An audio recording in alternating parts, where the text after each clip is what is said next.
Hey, you are watching the Breakdown, the snowed-in edition. Brent Lail along with Norman James. We are talking London Knights, the 8th place London Knights. When's the last time that we could say the London Knights were 8th in the OHL Western Conference? They have 3 big games coming up this weekend. It could tell the tale whether this team has the playoffs in its sights or it's time to hit the red button and blow it up. Well, and I think this week will determine whether they decide to blow it up or to keep going towards the playoffs. With those 3 teams that are surrounding them in the playoff chase, if they go 2-1 or they go 3-0, then hey, maybe they're back in the mix and they're fighting for a home playoff spot. If they go 1-2 or 0-3, then it's like maybe we now realize that this team is not a contender. Well, you have teams like Guelph and the Sioux 9th and 10th in the Western Conference.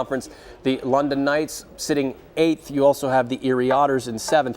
Those 3 teams on the Knights' plate over the next few days. And even if they did go 2-1 and further increase their positioning in the playoff situation right now, does it make sense, Brent? Does this team really aspire or believe that it can win a championship next spring? I honestly have to believe that within their heart of hearts, they know this is not their year. And after a good 10-year run, maybe it's time to rebuild, retool for another 10-year run beginning some other time. I think they know that they're not a championship team, but if you are a playoff team, you could win a round. Yeah. And if you win a round, you make some more money. And it's all about the bottom line, I guess, to a certain extent. Each year, you have to look forward to the future and build going forward as well. But you still want that cash in your pocket for a playoff berth or a second round possibility that, you know, when it comes down to it, it's dollars and cents. And if you make the playoffs and you win a round, there's a lot of cash coming in those 4 or 5 home games. Collectively, the Knights really haven't been able to do the job this year. And I say that with all due respect to the kids because they're a great bunch of guys.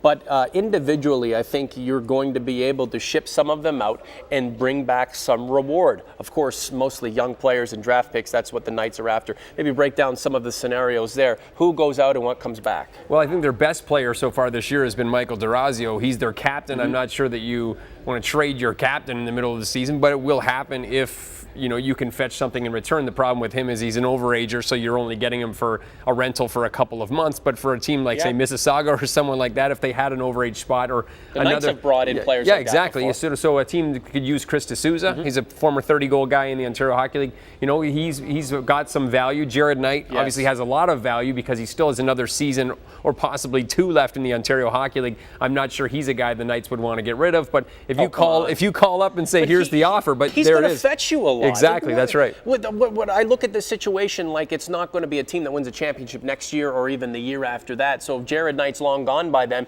if you can bring back some first-round picks, why not ship Jared Knight out? You've got a couple of goaltenders. I'm really talking about a true dismantling here. And I know Knights fans don't want to hear that because they're, ever believing that the team can win. But come on, let's get serious. This team is not a championship caliber team. If you get the right offer, everybody is available, which is obviously when you're a 500 team or slightly better than 500 team or slightly below, anybody is available for the right price because they know that they have to make these deals and make this team better going forward the next 2 years. The London Knights have produced, arguably the most and the best NHLers over the last decade. They've had some fantastic seasons, 4 Hamilton Spectator trophies, a Memorial Cup, and an OHL title. But that's it. The 10-year run, amazing 100-point seasons, 50-win, 45-win seasons, but only 2 major trophies. Looking back on the decade, we can't say it was a disappointment, but you'd have to look back and say, you know what, they should have won a little bit more, at least at the end of the day. Yeah, that is true. They had some great teams, great regular season teams. Obviously the last couple of years they ran into the Windsor Spitfires, who were as good a hockey teams as any. Kitchener Rangers, when they hosted the Cup in 2007, were, with Justin Azevedo and Nazem Kadri, they traded. That was the last time the Knights really kind of dismantled when they shipped Steve Mason and Adam Perry off. That was the year they realized that they were not as good as the teams that they'll be going up against in the playoffs, and that was when they kind of made some moves, and it made them better for a couple of seasons. So we'll see what About they do. a minute left.